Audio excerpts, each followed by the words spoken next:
नमस्कार बच्चों। देखिए, आज से अपन स्टार्ट करने जा रहे हैं एक नया चैप्टर, बहुत ही प्यारा चैप्टर। एक मैं से कहूँ सीरीज अपन स्टार्ट करने जा रहे हैं जिसका नाम है जीओसी सीरीज। जीओसी सीरीज का मतलब क्या है वो अपन बात करते हैं। जीओसी का मतलब है general organic chemistry. General organic chemistry मतलब साधारण कार्बनिक रसायन। ठीक है, देखिए जीओसी पढ़ना इंपॉर्टेंट क्यों है अपने लिए? तो जीओसी पढ़ना इंपॉर्टेंट है क्योंकि एक तरीके से क्या है कि ये जो है केमिस्ट्री को समझने के लिए बहुत जरूरी है।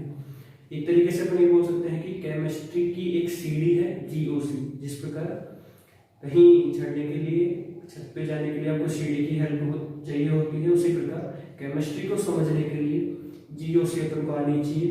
कई बार क्या होता है कि स्टूडेंट्स काफी आगे तक पढ़ाई कर लेते हैं तो आईयूपीएसी नोमेनक्लेचर या जब आप रिएक्शन मैकेनिज्म पढ़ते हैं, ठीक है, उसके अंदर जीओसी के कई कंसेप्ट लागू होते हैं, तो वो जब क्लियर नहीं होते हैं तो रिएक्शन मैकेनिज्म को समझने में काफी प्रॉब्लम्स आती है।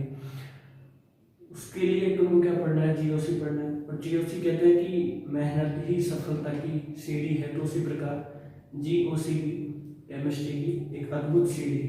ठीक है, तो जीओसी के अंदर तुमको क्या क्या पढ़ना है वो देखिए आप। जीओसी के अपन पढ़ने वाले हैं, इसके अंदर जो है अपन बात करने वाले हैं सबसे पहले जनरल इफेक्ट्स। जनरल इफेक्ट्स के अपन सबसे पहले इसके अंदर बात करेंगे। उसके बाद रिएक्शन इंटरमीडिएट। किसी भी रिएक्शन को कंप्लीट होने में रिएक्शन इंटरमीडिएट जो बनता है, ठीक है, उसके बारे में अपन इसके बाद बात करेंगे। फिर रिएक्शन मैकेनिज्म,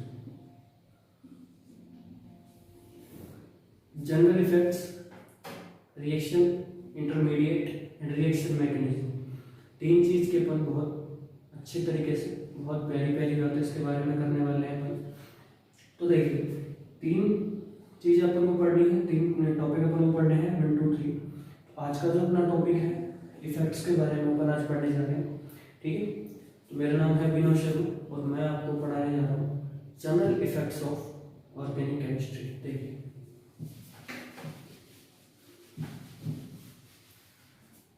सबसे पहले अपन बात करते हैं कि इफेक्ट्स।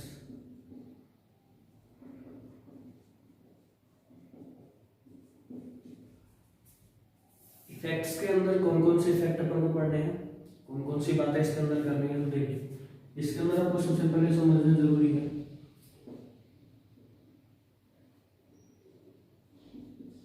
इलेक्ट्रॉन डिस्प्लेसमेंट ऑफ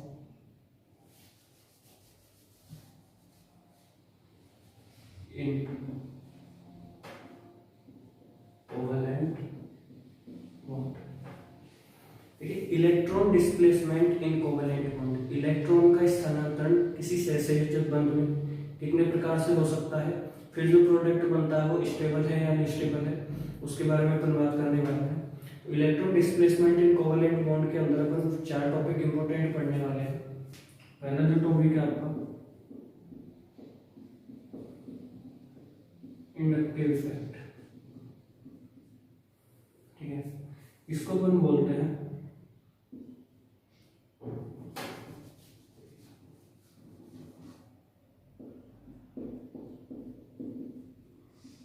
प्रेरणिक प्रभाव या पारगमन। प्रेरणिक प्रभाव या परागमन प्रभाव इसे बोला जाता है। उसके बाद सेकंड, इसके बाद अपन पढ़ने वाले हैं रेजोनेंस या मेसोमेरिक इफेक्ट। रेजोनेंस या मेसोमेरिक इफेक्ट अपन पढ़ेंगे। रेजोनेंस और मेसोमेरिक लगभग लगभग एक ही है, लेकिन थोड़ा सा अंदर ही आता है कि रेजोनेंस में क्या होता है कि जो इलेक्ट्रॉन्स होते हैं उनका डिस्प्लेसमेंट होता है, जबकि मेसोमेरिक में क्या होता है कि एटम का डिस्प्लेसमेंट होता है। ठीक है, बाकी कंडीशन सेम आती है इसके अंदर। तो देखिए रेजोनेंस और मेसोमेरिक इफेक्ट। उसके बाद थर्ड जो पढ़ेंगे अपन hyperconjugation effect. Hyperconjugation effect अति संयुग्मन प्रभाव अल्फा एच की आवश्यकता, इसको अपन बोलते हैं नॉर्थन बेकर प्रभाव भी से बोला जाता है। काफी इंपॉर्टेंट है ये भी। तो 3 इफेक्ट्स यहाँ पर हो गए। फोर्थ आप देखिए, एक अपन पढ़ते हैं इलेक्ट्रोमैग्नेटिक इफेक्ट। इलेक्ट्रोमैग्नेटिक एंड इंडक्टोमैग्नेटिक, ये 2 इफेक्ट पढ़े जाते हैं, लेकिन देखिए ये 3 जो है अलग होते हैं, ये 2 अलग आते हैं। इलेक्ट्रोमैग्नेटिक इफेक्ट जब अपने काम में आता है कि जब सामने से कोई न्यूक्लियोफाइल या इलेक्ट्रोफाइल जब रिएजेंट पर अटैक करता है तो वहाँ जो इफेक्ट आता है वो इफेक्ट आता है इलेक्ट्रोमैग्नेटिक इफेक्ट। ठीक है, तो इलेक्ट्रोमैग्नेटिक इफेक्ट सामान्यतः कम पढ़ा जाता है, लेकिन ये 3 जो है काफ़ी इंपॉर्टेंट होते हैं। ठीक है, तो अपन जो शुरू करते हैं आज का जो टॉपिक अपना इंडक्टिव इफेक्ट अपन शुरू करते हैं। तो देखिए आप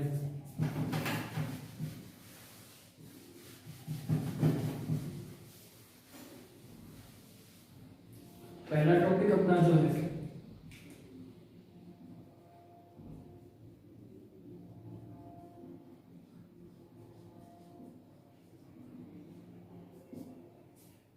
इंडक्टिव इफेक्ट। और इंडक्टिव इफेक्ट क्या है, या तो इसको बोल लो प्रेरणिक या बोल लो बाहर। इंडक्टिव इफेक्ट क्या है, तो देखिए सबसे पहले जो है अपन को क्या पढ़ना है, इसके अंदर एक तो पढ़ना है सिग्मा इलेक्ट्रॉन से रिलेटेड। सिग्मा बॉन्ड बनाने में जो इलेक्ट्रॉन यूज होते हैं उनसे रिलेटेड इंडक्टिव इफेक्ट होता है। तो अपन इंडक्टिव इफेक्ट के बारे में एक कुछ बोल सकते हैं। Displacement of sigma electron towards more electronegative atom. Displacement of sigma electron towards more electronegative atom, अधिक विद्युत ऋणी परमाणु की तरफ सिग्मा बंध के इलेक्ट्रॉनों का आकर्षण प्रेरणिक प्रभाव कहलाता है। विद्युत ऋणता आपको कंसेप्ट आना चाहिए। इलेक्ट्रॉन सिग्मा इलेक्ट्रॉन किस तरफ मूव कर रहे हैं, डोनेट किए जा रहे हैं या विड्रॉइंग किए जा रहे हैं, इसके बारे में अपन बात करते हैं। ठीक है, तो देखिए अपन ये बोल सकते हैं कि displacement of sigma electron towards more electronegative atom. ठीक है, इसके बाद मैं आपसे बात करूं तो इंडक्टिव इफेक्ट के बारे में, जैसे ये है। अब देखिए इंडक्टिव इफेक्ट में अपन 2 इफेक्ट पढ़ते हैं। एक अपन पढ़ते हैं माइनस आई पढ़ते हैं, एक पढ़ते हैं प्लस आई पढ़ते हैं। माइनस आई प्लस आई क्या है, क्यों इनका नाम रखा, उसके बारे में अपन बात करते हैं। देखिए 2 केस में आपसे चर्चा करता हूँ। पहला case carbon carbon carbon x. X से कोई एलिमेंट है यहाँ पर, कार्बन जो है कार्बन श्रृंखला, देन एक्स कोई जुड़ा हुआ है यहाँ पे। अपन ये कह सकते हैं कि electronegativity x greater than carbon. विद्युत ऋणता जो है एक्स की कार्बन से ज्यादा है, तो क्या करेगा ये क्या करेगा, इससे इलेक्ट्रॉन खींचेगा, इस पे पार्शियली पॉजिटिव और इस पे पार्शियली नेगेटिव। अब देखिए ये जो है इससे खींचेगा तो अपन ये बोल सकते हैं पार्शियली पॉजिटिव से प्लस प्लस प्लस अपन ये बोल सकते हैं। ठीक है, तो ये इससे जितना खींचेगा ये उससे भी खींचेगा, लेकिन थोड़ा सा कम खींचेगा। इस पे जितना पॉजिटिव आवेश आएगा उससे कम इस पे आएगा, उससे कम इस पे आएगा। ठीक है, तो अपन ये बोल सकते हैं कि पार्शियली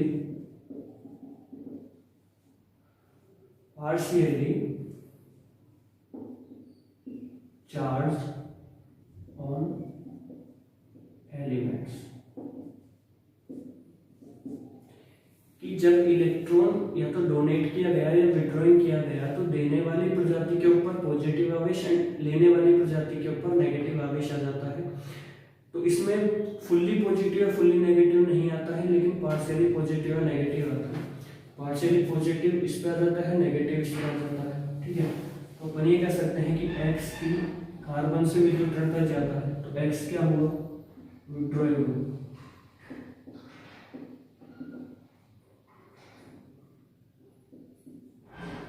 X क्या हुआ आपका विड्रॉइंग ग्रुप, और ये कार्बन क्या हुआ, डोनेटिंग ग्रुप। X जो है विड्रॉइंग ग्रुप हुआ, तो यहाँ पर जो इफेक्ट होगा ये आपका इफेक्ट होगा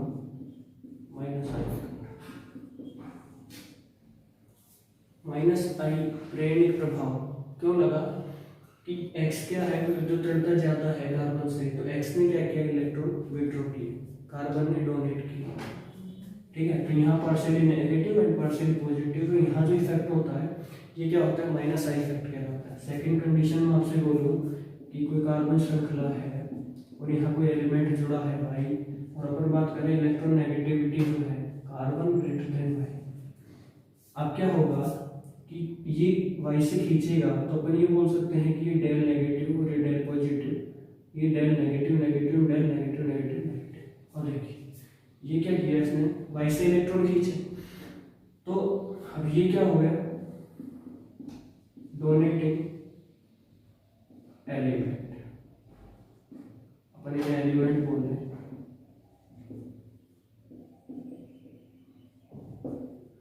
ठीक है, ग्रुप भी हो सकता है क्योंकि ग्रुप भी डोनेट करेगा। ठीक है, ग्रुप का जो मेन एलिमेंट सेंट्रल जो एटम होगा, एलिमेंट होगा, वो क्या करेगा, डोनेट करेगा, विड्रॉ करेगा। तो देखिए ये क्या हो गया, डोनेटिंग एलिमेंट हो गया, और ये क्या हो गया, विड्रॉइंग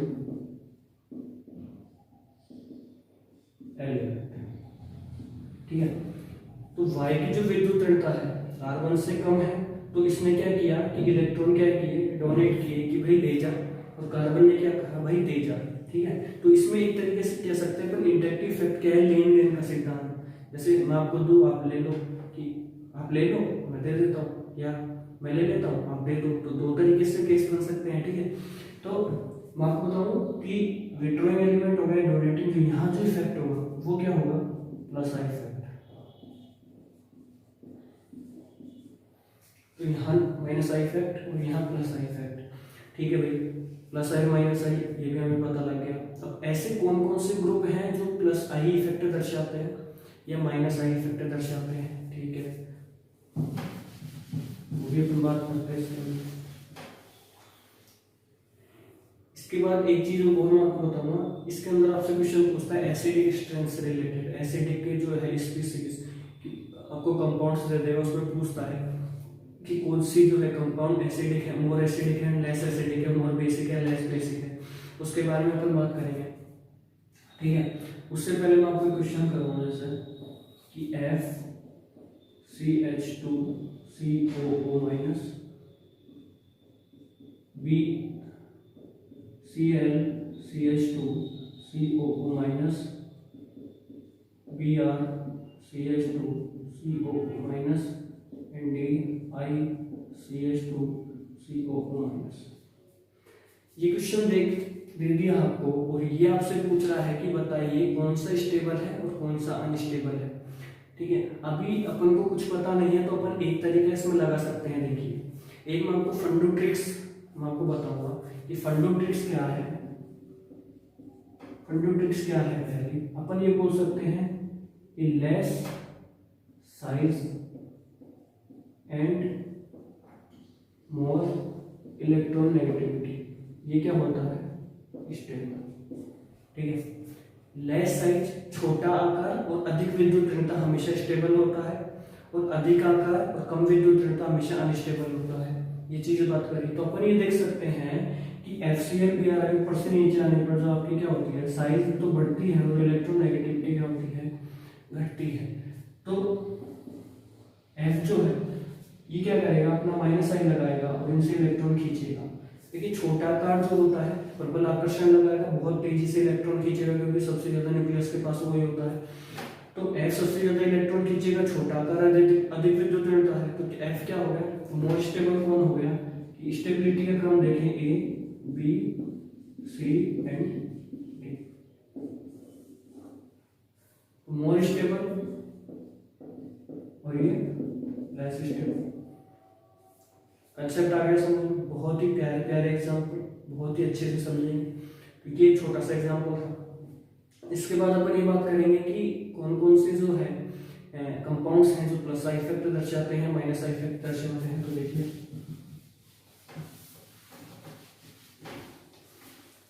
सबसे पहले अपन ये बात करते हैं कि माइनस आई इफेक्ट, अपन इसको बोल सकते हैं withdrawing.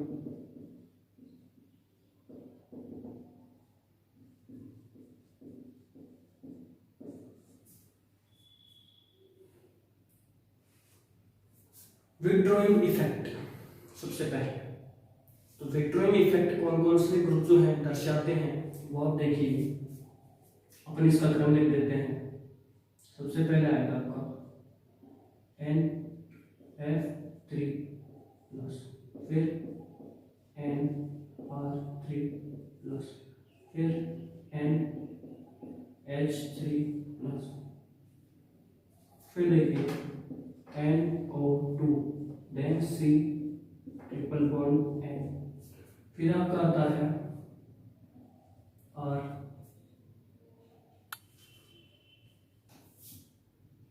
C double bond H, फिर COR, ठीक है।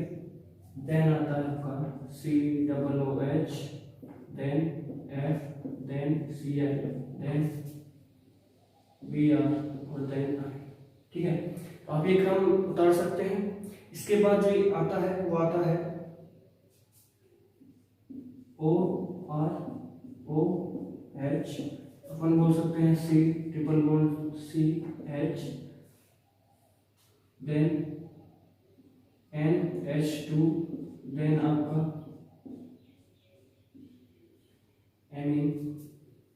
इसके बाद अपन बोल सकते हैं CH double bond CH alkene और देन H। तो NH3 NR3 NH3 NO2 CN COH RCO COOH HCl BRI OR alkoxy hydrophenol, ये हो गया एल्कीन, NH2 बेंजीन, ये हो गया अपना ये एल्काइन ये एल्कीन और हाइड्रोजन। देखिए हाइड्रोजन का जो इंडक्टिव इफेक्ट है प्रेरक प्रभाव है लगभग शून्य माना जाता है क्योंकि लेस माइनस आई इफेक्ट है। तो बुक्स के हिसाब से जो एच का प्रेरक प्रभाव होता है वो 0 ही होता है, ठीक है। तो ये जो है माइनस आई इफेक्ट दर्शाने वाले ग्रुप की सारणी ये आपको मैंने बताया, ठीक है। तो सबसे प्रबल जो NF3 मोर इंडक्टिव इफेक्ट लगाता है, तो इसके हिसाब से अपन एसिडिक स्ट्रेंथ का भी पता लगा सकते हैं, ठीक है। तो ये थे आपके सामने माइनस आई विड्रॉइंग इफेक्ट दर्शाने वाले ग्रुप। इसके बाद अपन बात करें कि प्लस आई कौन कौन से ग्रुप दर्शाते हैं, तो वो देखिए।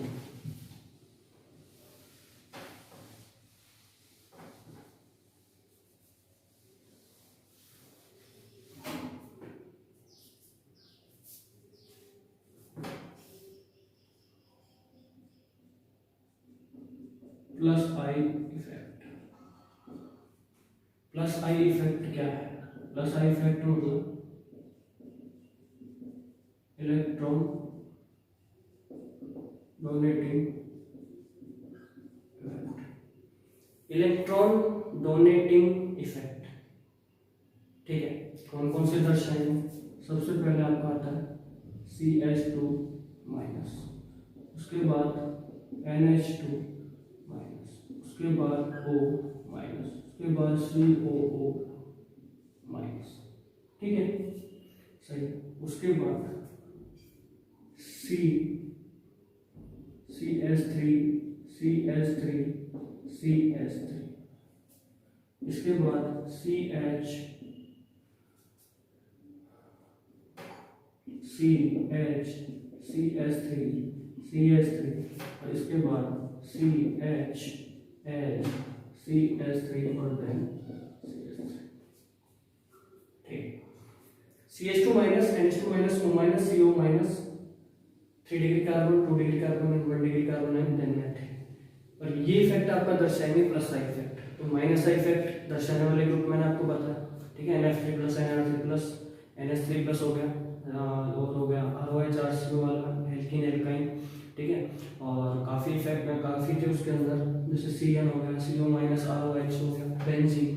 तो माइनस आई इफेक्ट दर्शाने वाले वो कंपाउंड थे, और प्लस आई इफेक्ट दर्शाने वाले क्या है, ये कंपाउंड है, ठीक है।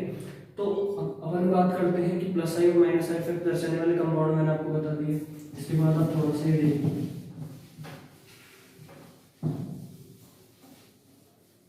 देखिए इसके बाद अपन बात करते हैं एसिडिक नेचर की।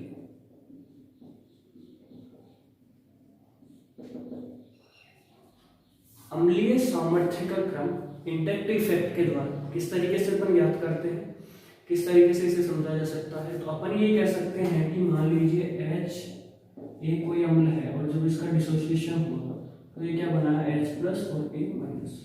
ये क्या है, एसिड है। ये क्या हुआ, प्रोटॉन, और अपन ये बोल सकते हैं कॉन्जुगेट बेस।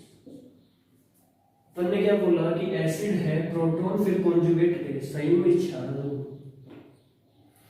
एसिड का डिसोसिएशन हुआ तो अपन ये बोल सकते हैं A माइनस और H प्लस में डिवाइड हुआ। तो Ka आपको ये पता है, Ka इसका अम्लीय सामर्थ्य कैसे ज्ञात करते हैं, H प्लस A माइनस और देन H। तो अपन सीधा सीधा अपन ये बात करें कि A समानुपाती H प्लस कंसंट्रेशन। भाई जैसे जैसे H प्लस की सांद्रता बढ़ती है Ka बढ़ता है, और Ka क्या है, अम्लीय सामर्थ्य का स्थिरांक है, ठीक है। और Ka का मान जो होता है माइनस का लो, H प्लस जो होता है pH का जो मान होता है। उसके बाद आपने ये भी पढ़ा होगा कि एक होता है Ka और एक होता है pKa। एक अपन ये पढ़ते हैं Ka व्युत्क्रमानुपाती 1/pK। तो मैं एक चीज आपको ये बता सकता हूं कि Ka बढ़ता है तो एसिडिक नेचर बढ़ता है, और pKa घटता है तो एसिडिक नेचर बढ़ता है। मतलब Ka बढ़ना चाहिए और pKa कम होना चाहिए, तो एसिडिक नेचर बढ़ता है। और एसिडिक नेचर से है आप बेसिक नेचर का आप अंदाजा लगा सकते हैं, ठीक है। क्वेश्चन सोल्व कर सकते हैं, ये एग्जाम में क्वेश्चन किस टाइप से पूछा जा रहा है, ठीक है। काफी बार जो है थोड़ा सा क्वेश्चन घुमाता है। क्वेश्चन कैसे घुमाएगा वो भी मैं आपको बताऊंगा, तो उसमें आप सबसे पहले देखिए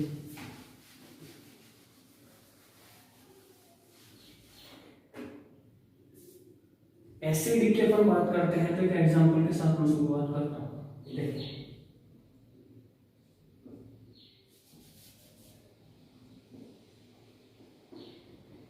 Cl अपन ने लिखा CH3,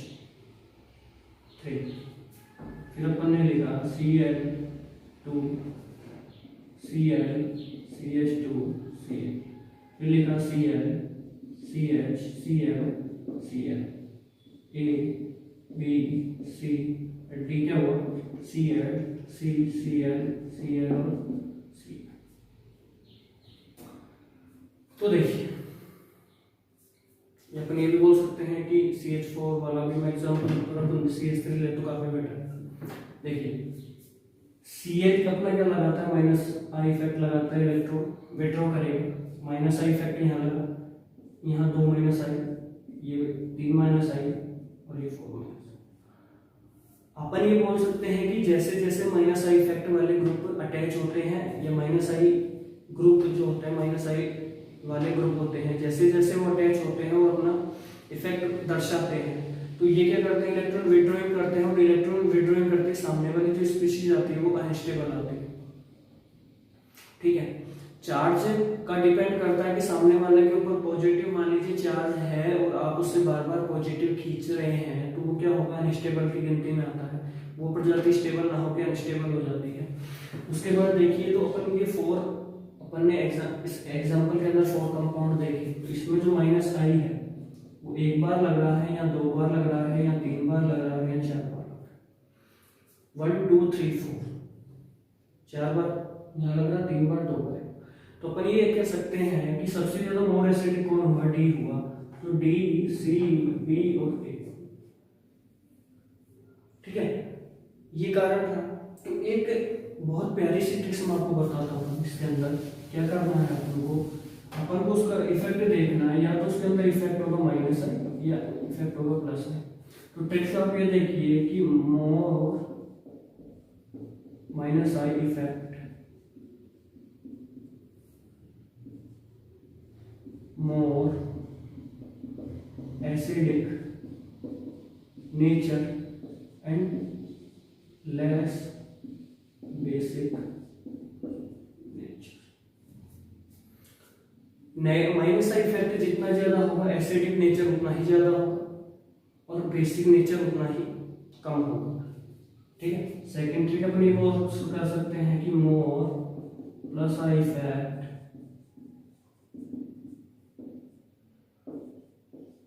मोर basic nature less acidic nature, ठीक है। तो फंडू ट्रिक्स क्या है इसकी कि नेगेटिव माइनस आई इफेक्ट ज्यादा है तो एसिडिक स्ट्रेंथ ज्यादा होगी और बेसिक जो नेचर है उसका वो कम होगा, कि अम्लीय सामर्थ्य का क्रम उसमें ज्यादा होगा, क्षारीय सामर्थ्य का क्रम कम होगा। लेकिन इफेक्ट अगर प्लस आई है तो क्षारीय सामर्थ्य का क्रम ज्यादा होगा, प्लस वो एसिडिक जो स्ट्रेंथ है उसका क्रम क्या होगा, कम होगा, ठीक है। ये थोड़ा सा ट्रिक ध्यान रखें और एक वीडियो जो है पूरा देखिए, बहुत प्यारे प्यारे कंसेप्ट मैं आपके लिए लेकर आऊंगा।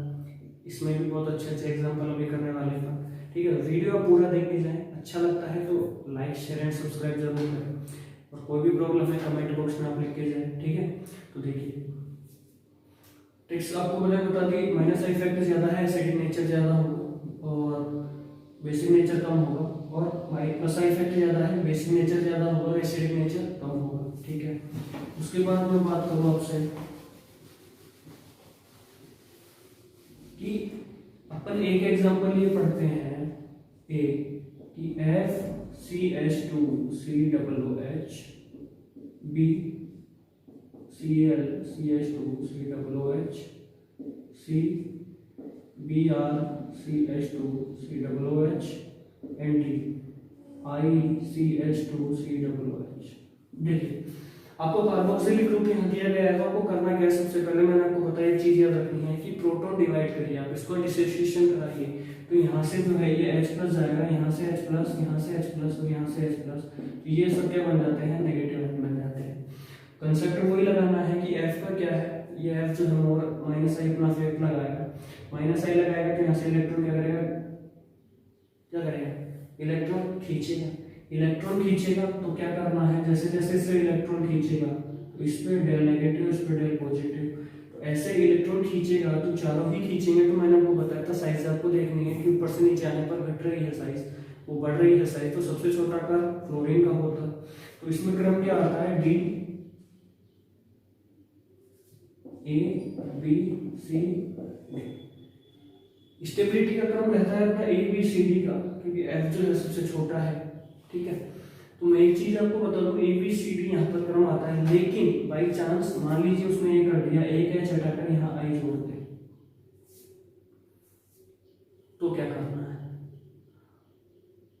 ठीक है। तो अपन ये कह सकते हैं कि आई जो जोड़ दे वो, तो अपन ये कर सकते हैं कि इसका भी माइनस आई होगा, इसका भी माइनस आई होगा, लेकिन यहाँ ग्रुप किसने जोड़ दिए हैं, दो, तो यहाँ पर जो क्रम होगा वो सबसे ज्यादा स्टेबल या एसिडिक कौन होगा, डी होगा। क्यों, क्योंकि इसमें दो ग्रुप आई जोड़ दिए हैं, मोर माइनस आई लग रहा है, सबसे ज्यादा माइनस आई इसका ही होगा। तो ये चीज आप थोड़ी सी ध्यान रखें। उसके बाद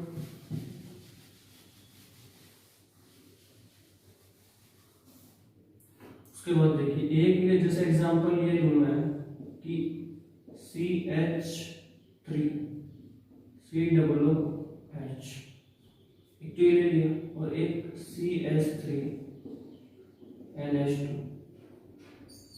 ये मैंने ले लिया, ठीक है। अब इसमें से आपसे पूछ रहा है ये कि बताइए कौन सा मोर एसिडिक है, कौन सा लेस एसिडिक है, तो अब क्या करें। तो अब आप चीज ये देखिए, मैं आपको एक चीज बताता हूँ कि यहाँ पर आपको जो देखना है चार्ज सेपरेशन देखना है, देखिए अगर आवेश का मान जो है, यदि आवेश एक ही जगह रुका हुआ है, एक ही जगह वो अगर स्थित है, तो जो कंपाउंड होगा वो क्या होगा, अनस्टेबल होगा। ठीक है, वो चार्ज लगातार घूम रहा है उस वलय के अंदर या कहीं पर भी, या उस कंपाउंड के ऊपर वो घूम रहा है, तो क्या होगा, वो कंपाउंड स्टेबल होगा।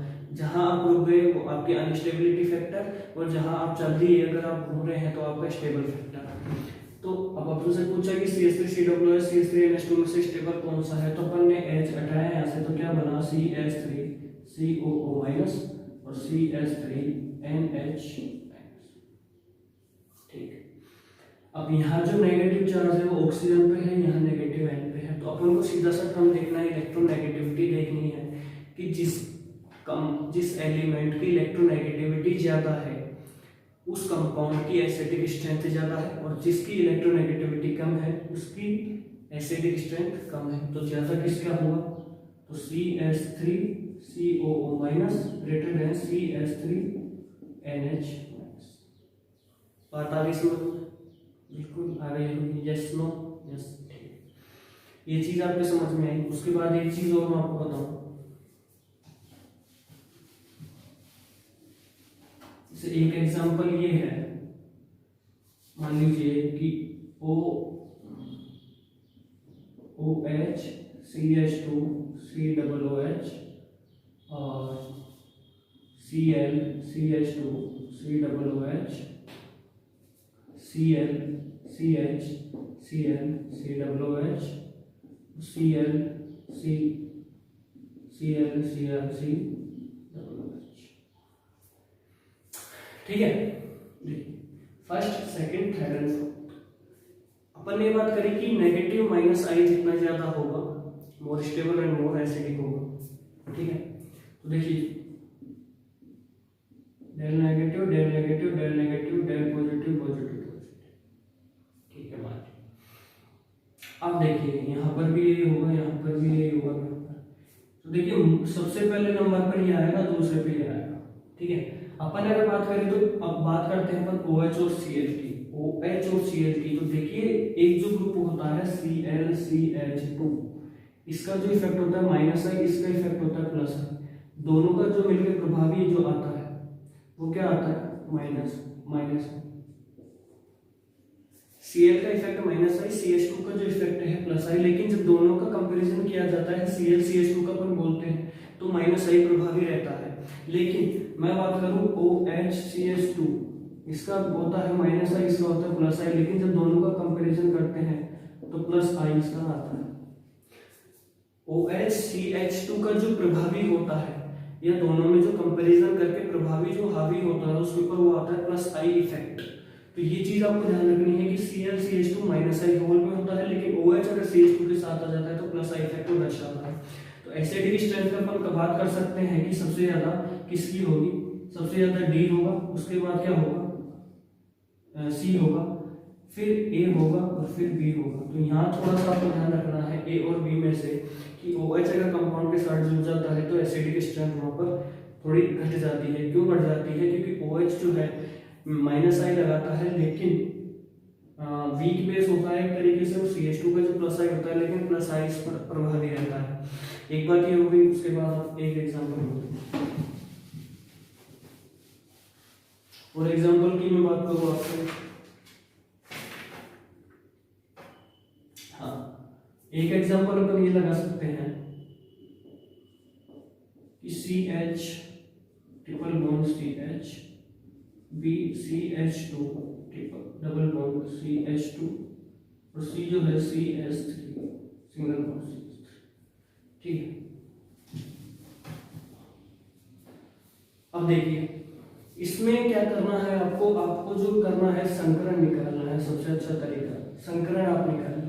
संकरण में निकालता हूं तो देखिए इसमें जो संकरण आता है Sp, इसमें आता है Sp2 और इसमें आता है Sp3। इलेक्ट्रोनेगेटिविटी का जो क्रम होता है वो होता है Sp फिर Sp2 और देन Sp3, और यही क्रम होता है स्टेबिलिटी का। Sp में S जो है 50%, 50% S आता है, इसमें 33.33 एंड इसमें 25।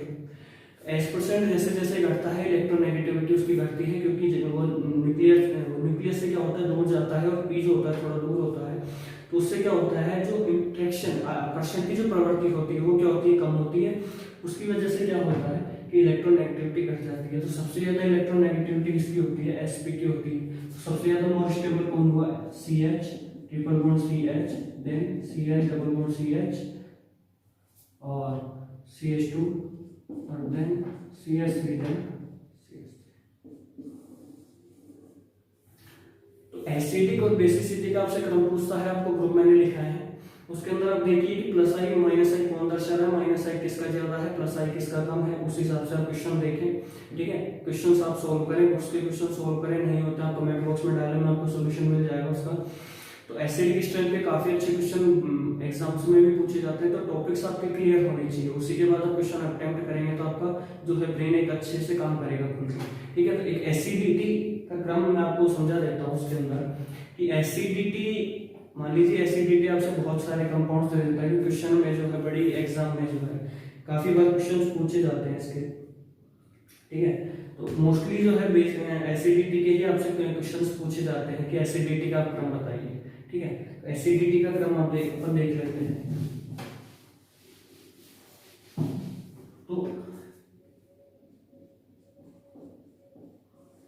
Ka को ध्यान में रखते हुए, Ka क्या है, मेरे सामर्थ्य का क्रम, एसिडिटी और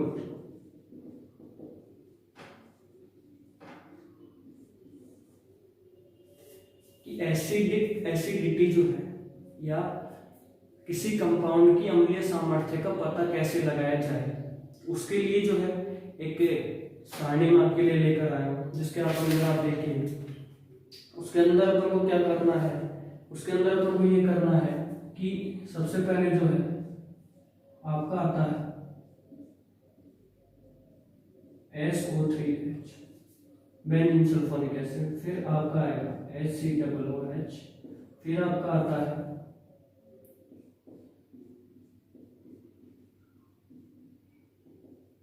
COOH, यहाँ पर आता है आपका। ठीक है, फिर आपका आता है RCOOH, then H2CO3,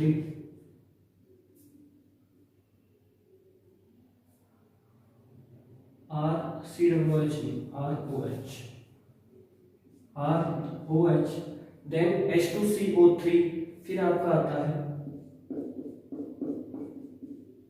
phenol, then आपका आता है H2O, देन आपका आएगा एल्काइन, देन आपका आएगा बेंजीन, देन आपका आएगा NH3। ठीक है, देन आपका आएगा CH2 डबल बॉन्ड CH2। ठीक है, बस ये ही कुछ क्रम बताए गए हैं आपके। हाँ, और यहाँ भी एक छोटा सा आता है, यहाँ भी एक क्रम जोड़ सकते हैं अपन, H2O, H2 यहाँ नहीं, हाँ यहाँ सही है, OH के बाद सही है, बिल्कुल सही है, ROOH, RCOOH, ठीक है, H2CO3, RCOOH करें इसको और इसको करें ROH। ठीक, तो देखिए क्वेश्चन कैसे पूछता है कि इसके अंदर से आपको कोई कंपाउंड दे देगा। जैसे मान लीजिए कोई क्वेश्चन है, क्वेश्चन पूछ लिया उसने कि मान लीजिए कि एक तो ये है COOH हो गया, एक हो गया ROH। मान लीजिए कि इनके अंदर से क्या किया इसने कि इनके अंदर से आपको 4 कंपाउंड दे दिए उसने। ठीक है, 4 कंपाउंड देने के बाद उसने आपसे पूछा कि बताइए एसिडिटी का क्रम बताइए, कि एसिडिक स्ट्रेंथ का क्रम बताइए कि एसिडिक स्ट्रेंथ किसमें ज्यादा होगा और किसमें कम होगा। ठीक है, तो वो चीज आपको थोड़ा सा ध्यान रखना है, कंपाउंड आप थोड़े से ध्यान रखें, इसके हिसाब से आप तुरंत पता लगा सकते हैं कि more acidic and less acidic. ठीक है, जैसे देखिए जैसे एक क्वेश्चन से यह पूछा जाता है कि मान लीजिए H2O CH4 है ना, या एक HF और एक NH3, इसके अंदर से आप क्रम बताइए कि मोर एसिडिटी, तो आप क्या करना है, H प्लस हटाना है, तो विद्युत ऋण आपको देख लेनी है, तो सबसे ज्यादा HF की, सबसे ज्यादा किसकी, F माइनस की हो गया, फिर NH2 माइनस, फिर CH3 माइनस और देन OH माइनस। तो यहाँ को जब H प्लस से प्रोटॉन निष्कासित किया गया तो उसके बाद जो अपने पास नेगेटिव जो प्रजाति है उसका अपन को देखना है, इफेक्ट देखना है या आकार देखना है, विद्युत ऋणता देखनी है। सबसे ज्यादा F की होती है तो सबसे ज्यादा स्टेबल और सबसे ज्यादा एसिडिक हो जाएगा। उसके बाद हम आपको एक क्वेश्चन और करवाऊं इसके अंदर। क्वेश्चन ये है, मान लीजिए COOH, ठीक है, एक हो गया CH3 COOH, एक हो गया आपके OH और एक हो गया CH4CH। आपसे दिया A B C और D, आपसे पूछा कि मोर एसिडिक आप बताइए इसके अंदर। तो आप देखिए ये इसमें क्या करना है आपको, इसमें ये करना है अपन को कि ये देखिए इस सारणी के हिसाब से मोर एसिडिक ये होता है, फिर ये फिर ये फिर। तो अपना जो क्रम होगा A B C ये अपना एसिडिक का क्रम हो जाएगा और ये सामर्थ्य का क्रम हो जाएगा कि A B C D। सारणी आप थोड़ी सी ध्यान रखिए। सारणी के बाद देखिए एक क्वेश्चन और मैं आपको बताऊं इसके अंदर। एक क्वेश्चन की ओर अपन बात करें कि मान लीजिए क्वेश्चन है यहाँ Cl है A के अंदर और B के अंदर क्या है, यहाँ OH है और यहाँ NO। ठीक है, अब देखिए इसके अंदर क्या करना है कि एसिडिक स्ट्रेंथ अपन ये जानते हैं कि OH और Cl दोनों ही माइनस आई फैक्टर दर्शाते हैं, लेकिन यहाँ पर क्या जुड़ा हुआ है, NO2 ग्रुप जुड़ा हुआ है। NO2 भी क्या करता है, माइनस आई फैक्टर दर्शाता है। अब क्या करना है अपन को कि यहाँ तो ठीक है, लेकिन मान लीजिए अपन को ये दे दे, यहाँ आपको लगा दे COOH लगा दे। अब क्या करें, तो देखिए यहाँ जो है NO2 लगाता है माइनस आई इफेक्ट लगाता है, OH माइनस आई लगाता है, COO माइनस जो है ये भी इफेक्ट लगाता है। ठीक है, COO माइनस का जो है प्लस आई इफेक्ट लगता है। अपन को एसिडिक स्ट्रेंथ का क्रम है जिसमें ये टॉप बेंजीन कार्बोक्सिलिक एसिड जो है टॉप करता है। तो अपन ये जानते हैं हिसाब से ये होना चाहिए, लेकिन क्या होता है कि यदि कोई कंपाउंड पहले से आपको पता है कि ये कंपाउंड अपन को पता है और उस पर सब्स्टिट्यूट लगा दे, प्रतिस्थापी कोई समूह लगा दे, तो अपन को प्रतिस्थापी समूह को ना देखकर एक्चुअल जो स्ट्रक्चर है उसकी वो देखनी है। यहाँ से प्रतिस्थापी समूह का इस पर कोई इफेक्ट नहीं पड़ेगा, तो इसकी जो है अम्लीय सामर्थ्य का जो क्रम है वो इसलिए थोड़ा सा घटेगा यहाँ पर। तो अपन ये बात कर सकते हैं कि A जो है B से क्या होगा, मोर एसिडिक होगा, कि ये जो है इससे क्या होगा, मोर एसिडिक होगा। ठीक है, एसिडिक नेचर्स का क्रम जो आपसे पूछा जाएगा, एसिडिक का पूछा जाएगा, ठीक है, या फिर plus I minus I effect थोड़ा सा ध्यान रखें। ठीक है, तो ये अपना आज का टॉपिक था और मैं एक दो क्वेश्चन और आपको कराऊं कि मान लीजिए एक क्वेश्चन है,